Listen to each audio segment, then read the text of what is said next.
He was called the great manipulator, the brains behind the presidency. Well, Steve Bannon is now out of a job and out of the White House. Why was this so long coming? And what was the final straw? Why is this such a big deal, you ask, all around the world? The panel tonight. Rich Galen is here as Republican strategist. Mike Morey, a Democratic strategist and former communications director for Democratic Senator Chuck Schumer. And Peter Beinart, CNN political commentator and contributing editor at The Atlantic. I have so many questions. Let's do it. Why is he out now? Well, who knows? You know, inside the White House, we're all like Kremlinologists used to be. You know, who's up, who's down, who's in, who's out. Did you say the Kremlin? Keep going. I think Bannon has been on a razor's edge for some time here, but I think over the weekend, his interview, was it with commentary? I forget now. It was American Prospect. And then he had to slide off that when he started talking like, oh, the mooch last week or 2 weeks ago, when he said, I'm going to do this, I'm going to do that, like he was the associate president. I think at some point, Trump and Kelly, chief of staff, said, we can't have this. Could it purely be that the president will oust someone who has been with him and was known to help him craft his populist message that won him the White House?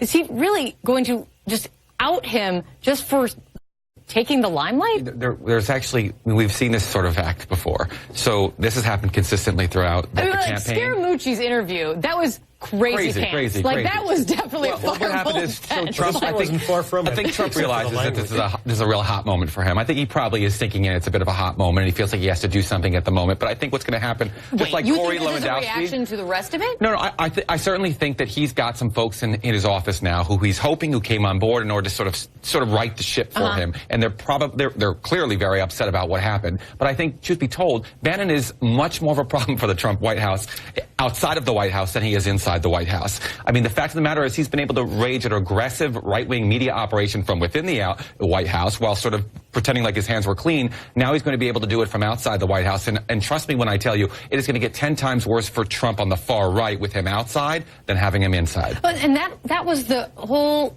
commentary all along, right? It's like he's a cat with 9 lives and he was only on life like 5 a day ago, it seemed. But it always was. The Wall Street Journal wrote about it. Everyone talked about it. He's safer to keep inside the White House, no matter what trouble he was causing, than how dangerous he would be outside the White House. Well, clearly there was like a risk-reward balance taken, and they see that the risk is worth it. You know, again, we're all speculating here, but it seems to me... That's my favorite thing to do. Right. I mean, it seems to me that the key difference, I think, is that Trump now has, at least for the moment, a strong chief of staff. Right. Not someone who's strong enough to keep him from tweeting and saying crazy stuff, but strong enough to seem like he has power vis-a-vis the rest of the staff, which Reince Priebus didn't. And so... it's totally understandable that Kelly just wouldn't want Bannon there, even putting aside ideological reasons, because he's a loose cannon, right? Kelly wants to be able to control things, and so it's understandable. So, and given that Trump has this weird thing with generals, where generals seem to be the people he defers to the most, the people he gives the most. So it's and kind of Kelly is still in his honeymoon period. It seems to me that's probably the key shift here. And then also to follow on with that, I think that excellent point is that Bannon and McMaster, the National Security Advisor, have been in open warfare. Yes. And I think General Kelly sided with McMaster and said, okay, we're not having this. I will never, ever again say the P word, pivot. But do you think you will that see... wasn't the P word. I know, that's why I had to go do it. Do you think folks are going to see a change in the president that Bannon is gone? No. I mean, Donald Trump... The irony of all of this is you keep... Then what's the impact? If it's going to be the same president, if it's going to be the same Twitter activity, this still is a big deal. This is the man whose job during the campaign is very similar to what it became in the White House. He is a strategist. He's the chess player. He's looking ahead on political strategy, even legislative strategy, to figure out how to make this president successful. You can debate the level of success they've had so far, but if that is vacant in this White House, that doesn't seem like a good thing.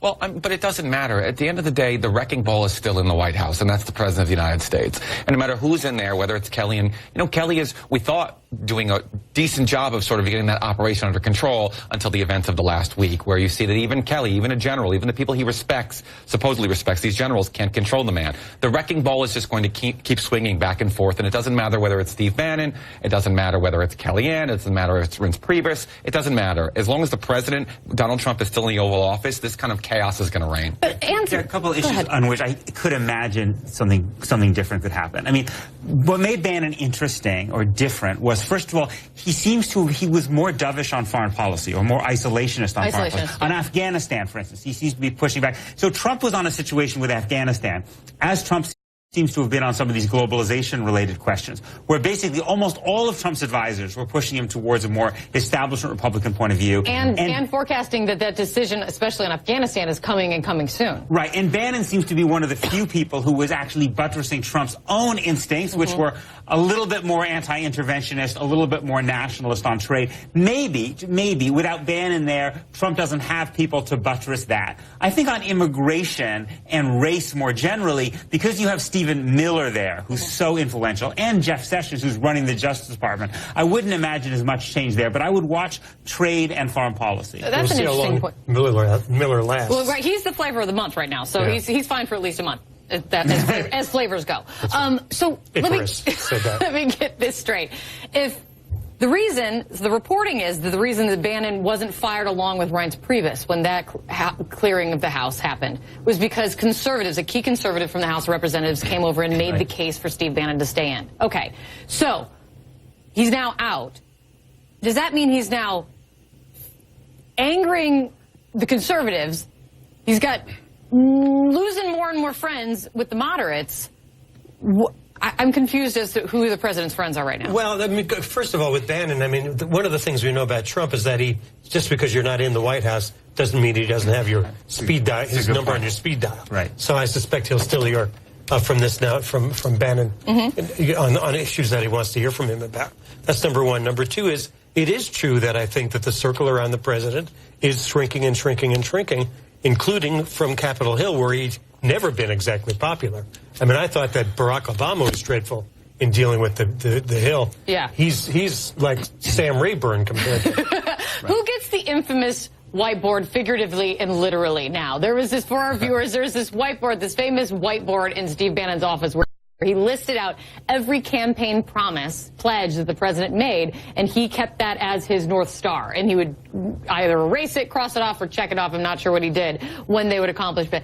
Like, who takes it on?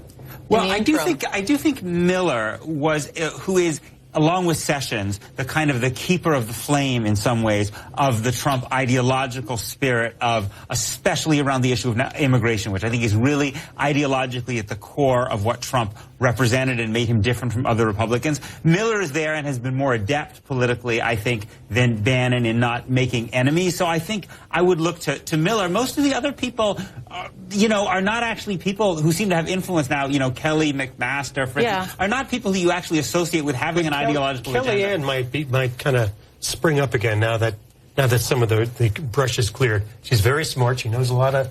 I mean, she's a pollster. She's an advisor. We might see her kind of pop up. Mike, who won the day? Who won the day? I guess you could say, the Democrats won the day. No, I guess, frankly, I think at the end of the day, the new chief of staff wins the day. I mean, Bannon, who is was the epicenter of power, it seemed at least, or it was closest to what the worldview Donald Trump was articulating is now gone. Does that mean that Donald Trump is going to change? No, I don't think so. I think Steve Miller is still, as you mentioned, Steve Miller is going to sort of take care of that section of his base. Is going to take care of that sort of rhetoric on immigration in particular. But I think at the end of the day, the new chief of staff comes in, and General Kelly gets to actually say, look, I'm in charge now. Now I'm in charge. And remember, he was very smart. He said right in the beginning, my job is to control the staff, not control the president. Can I just remind everybody, as we wrap this one up, with the president this week in that off-the-rails press conference when he was asked about Bannon, he says, I like Bannon. He's a friend of mine, but Bannon came on very late. You know that. You know when the president says that, you're about to be in the outs. It's just that a guy who works for me. It's just a guy who works for me. You guys are just some panelists I picked up on the street. Stick around. We've got a lot more to come. Believe me.